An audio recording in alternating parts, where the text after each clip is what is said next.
Estimados televidentes, muy buenos días, es un gusto saludarlos y estar nuevamente en esta semana en su secuencia Poder Tributario, en la cual nosotros abordamos de una manera didáctica y sencilla los principales temas tributarios que le interesan a usted y sobre todo en su desarrollo empresarial.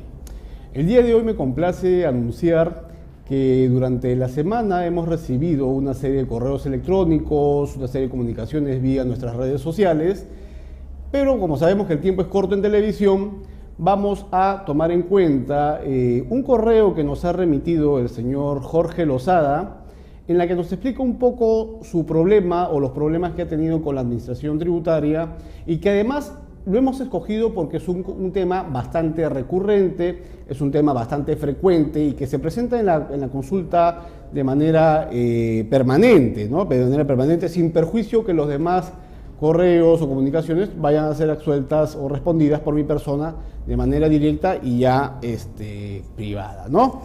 Muy bien, vamos a leer el correo que nos envía el señor Jorge Lozada.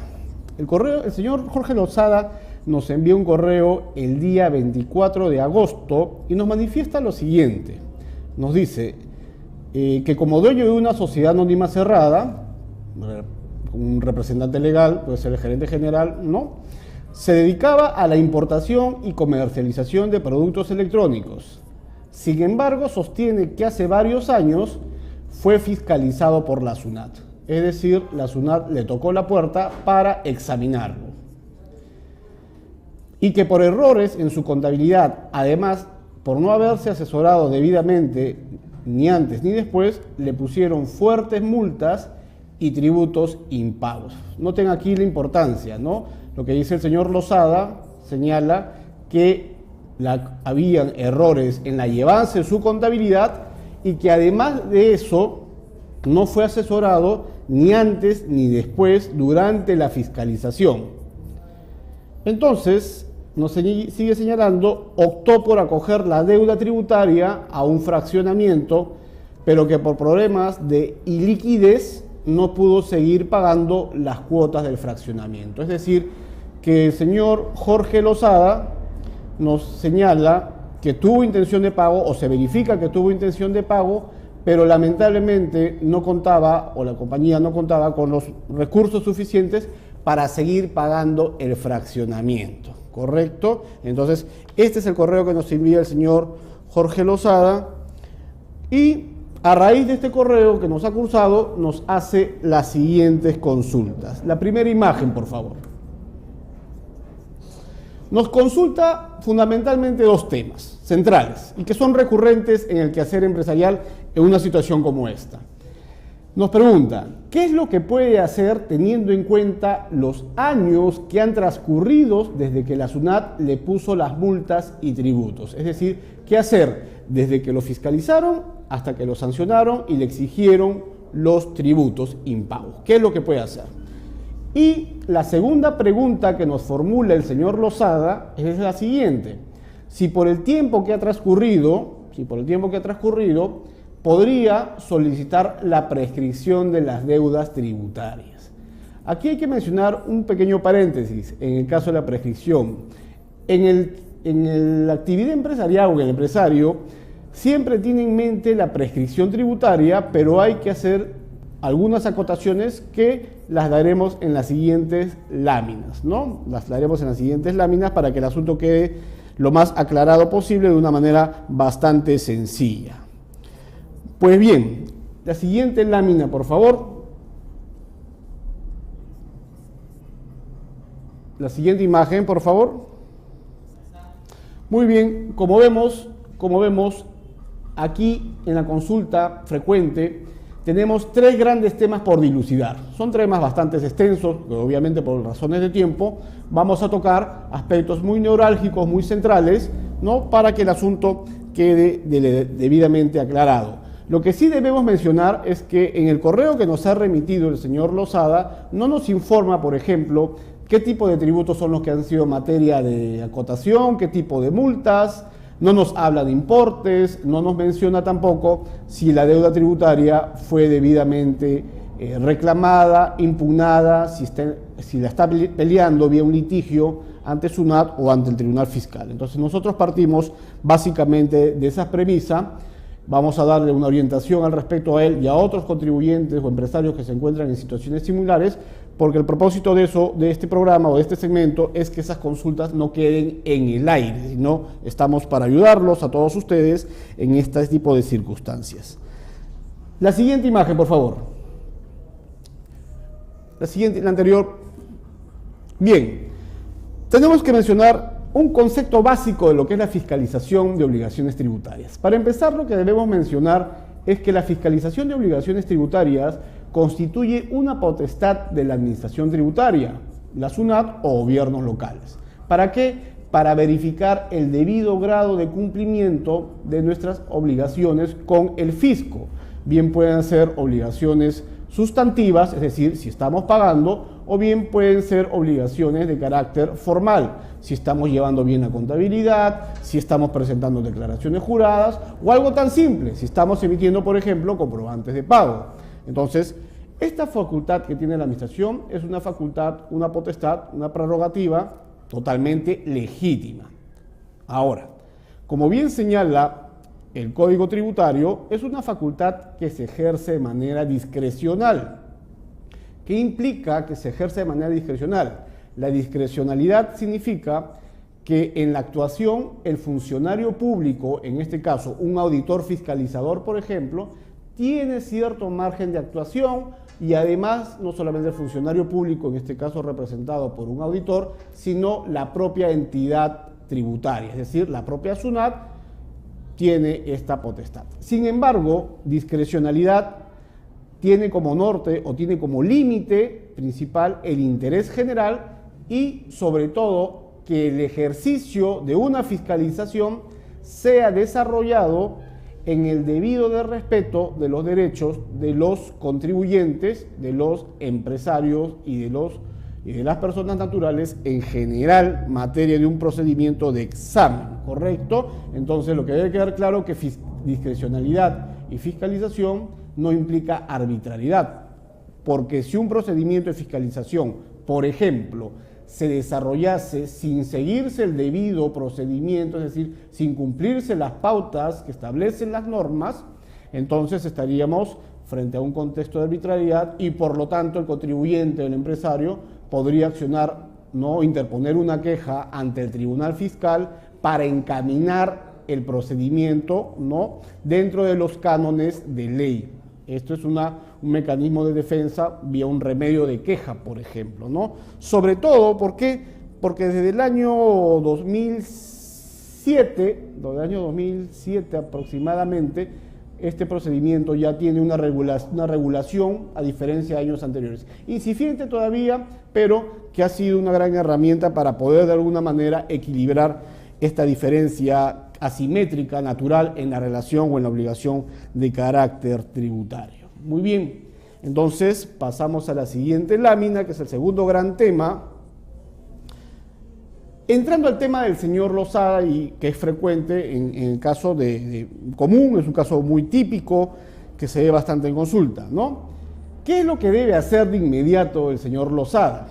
El señor Jorge Lozada lo que debe hacer de manera inmediata es asistir o apersonarse a cualquier centro de atención de servicios al contribuyentes y además de ello solicitar de manera inmediata un estado de adeudo en el que se verifique o se refleje la situación actual de la deuda tributaria debida. Es decir, en ese documento que le entreguen en la SUNAT, el señor Lozada va a verificar a la fecha, porque nos habla de años transcurridos, a cuánto asciende el importe de su deuda, tanto en capital como intereses. Pero en paralelo a ello, lo que el señor Lozada debe verificar es el estado de la deuda tributaria. Vale decir, si esa deuda tributaria actualmente se encuentra, por ejemplo, en cobranza coactiva, ¿no? En cobranza coactiva, que es un punto muy importante porque incide justamente en una de sus consultas, que es la relacionada o la referida a la prescripción de la obligación tributaria. Muy bien. Entonces, teniendo este panorama, nosotros podemos más o menos establecer el siguiente diagnóstico. La siguiente imagen, por favor. La siguiente imagen, perfecto, diagnóstico del caso. Es un diagnóstico referencial y partiendo de las premisas señaladas, podemos concluir más o los siguientes temas, ¿no? Para empezar, es casi seguro que el señor Lozada, o la empresa del señor Lozada, haya perdido el fraccionamiento. Noten que dejó de pagar 2 o más cuotas por una situación de iliquidez. No tenía fondos para poder seguir pagando el fraccionamiento, entonces es casi un hecho que el señor Lozada tenga una resolución de intendencia en la que se le declara la pérdida del fraccionamiento. Esta pérdida del fraccionamiento va a ocasionar de que se den por vencidas todas las cuotas, es decir, todo el cronograma de cuotas que le dio el Estado, que le dio la SUNAT, y por lo tanto va a legitimar debidamente a que la SUNAT efectúe el cobro del saldo pendiente de pago, incluyendo naturalmente los intereses moratorios, ¿no? Los intereses moratorios. Vayamos a la siguiente imagen que va asociada con la otra consulta que nos hace el señor Lozada y que está referida fundamentalmente a la prescripción, que es un tema que, como vengo reiterando, es de consulta permanente.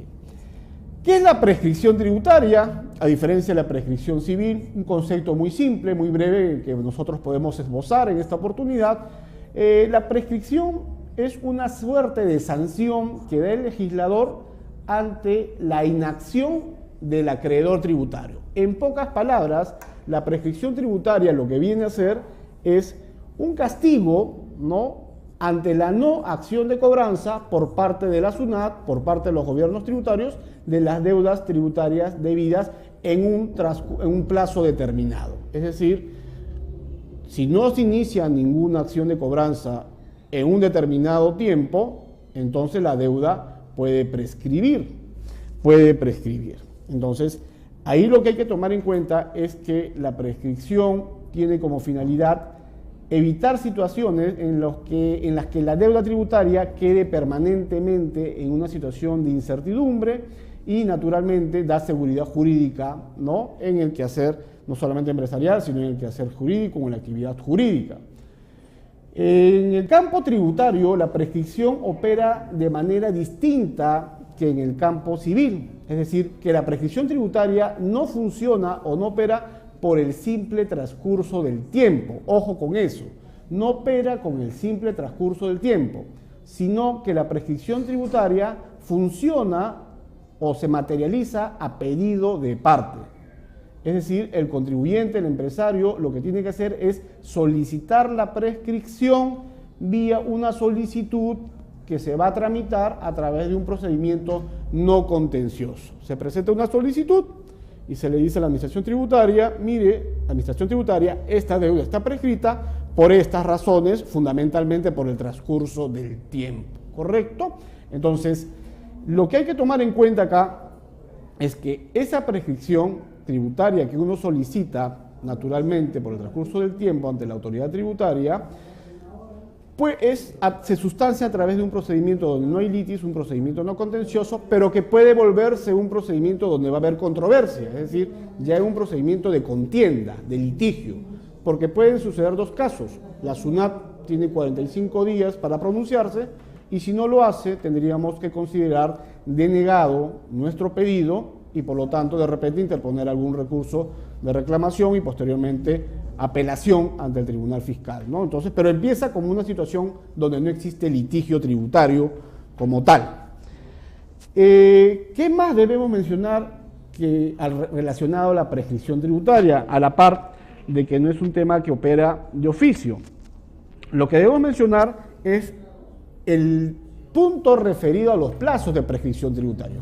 Tenemos tres grandes plazos justamente de la prescripción en materia de tributos. Tenemos el plazo de 4 años si el contribuyente presentó la declaración jurada, 6 años si el contribuyente no presentó la declaración jurada y 6 años si se tratan de tributos retenidos o percibidos. Entonces tenemos 4, 6 y 10 años, ¿no?, en cuanto al cómputo de la prescripción de las obligaciones tributarias.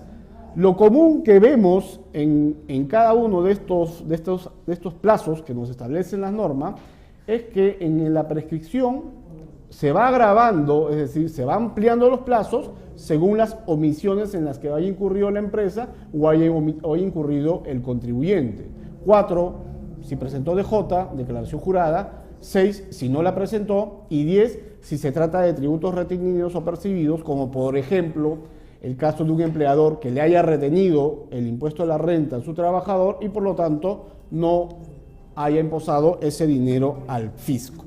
Sin embargo, lo que debemos mencionar aquí es que durante esos plazos pueden suscitarse dos circunstancias, es decir, no van a ser plazos lineales, porque pueden presentarse dos circunstancias. La primera de ellas es que exista alguna causal de interrupción de la prescripción, ¿no?, u una causal de suspensión de la prescripción.